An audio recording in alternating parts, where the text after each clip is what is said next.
هو ايه الفرق بين المرض العقلي والمرض النفسي؟ يعني امتى اقول ان الشخص ده مريض نفسي وامتى اقول ان الشخص ده مريض عقلي؟ النهارده انا في الفيديو ده جاي اعرفك الفرق بينهم. بص يا صديقي، ببساطة هديك مثال وانت من بعدها تقدر تحدد. جالك شخص مثلا قالك ان مراتي بتخوني، او مثلا الناس اللي حواليا كلهم عاوزين يأذوني.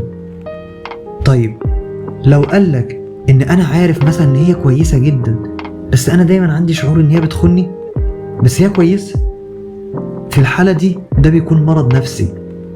انما لو قالك لا، ده هي انسانة وحشة، هي انسانة مش كويسة، هي انسانة دايما بتتكلم مع ده وبتتكلم مع ده، وانا شفتها قبل كده بتبص لكذا، وشفتها مثلا بتكلم كذا في التليفون، والكلام ده مش حقيقي ما بيحصلش، يبقى في الحالة دي ده مرض عقلي مش مرض نفسي.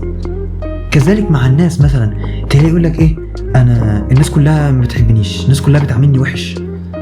يقول لك انا عارف ان هم ناس كويسين بس انا لا، هم دايما بيعاملوني وحش، ما اعرفش ازاي، يعني هم ازاي كويسين وفي نفس الوقت بيعاملوني وحش. في الحالة ده بيكون مرض نفسي.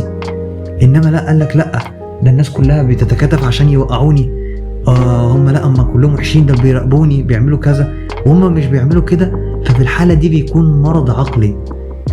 ده كان ببساطة الفرق بين المرض النفسي والمرض العقلي. يعني امتى نقول على الشخص ده مريض نفسي وامتى نقول عليه مريض عقلي. انا هنا في مساحة نفسية بقدم محتوى يومي عن الصحة النفسية وتطوير الذات وتحسين علاقتك بنفسك قبل الاخرين.